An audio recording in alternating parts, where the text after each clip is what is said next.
3 tersangka dan 1 saksi kasus penembakan Brigadir J menjalani tes kebohongan di Puslapfor Polri. Para tersangka ini adalah Putri Chandrawati, Ricky Rizal, Richard Eliezer, dan Kuat Ma'ruf, serta 1 saksi yakni Susi, mantan asisten rumah tangga keluarga Ferdi Sambo. Mereka diperiksa dengan menggunakan poligraf atau dikenal dengan lie detector. Poligraf adalah alat untuk menguji kejujuran seseorang melalui reaksi tubuh.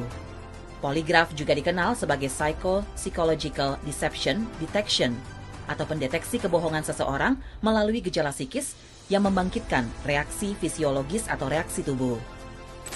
Puslapfor Bareskrim Polri memiliki alat poligraf yang telah diakui oleh Asosiasi Poligraf Amerika.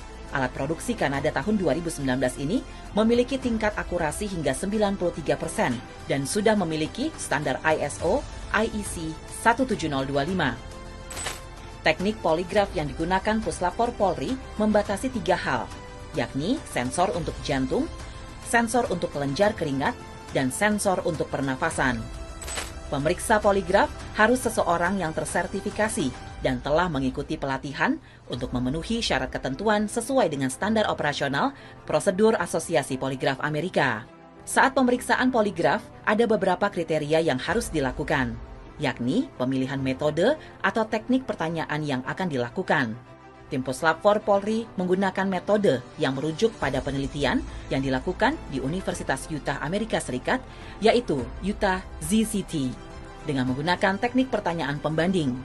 Sebagai alat bukti, syarat yang dikeluarkan oleh Asosiasi Poligraf Amerika, tingkat akurasi harus di atas 92%, maka teknik pertanyaan Utah ini digunakan di Indonesia, khususnya di kepolisian.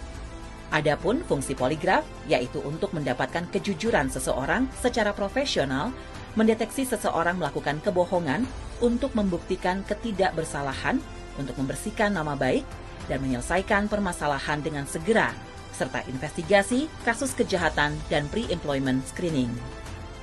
Dalam tahapan pemeriksaan poligraf, seseorang tidak serta-merta dipasangkan alat dan diajukan pertanyaan. Ada 2 tahapan yang harus dilakukan terlebih dahulu.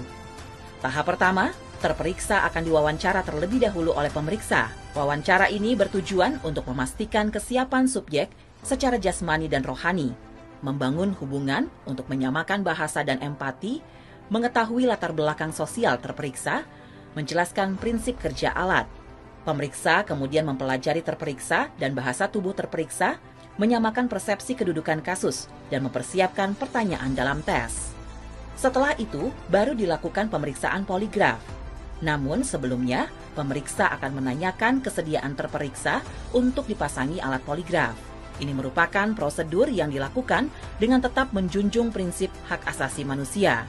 Pemeriksaan poligraf bisa berlangsung selama 3-6 jam dengan single issue. Hasil dari poligraf berupa grafik yang nantinya akan dituangkan ke dalam form hand scoring untuk dilakukan analisa sebagai hasil dari pendapat ahli berupa berita acara pemeriksaan.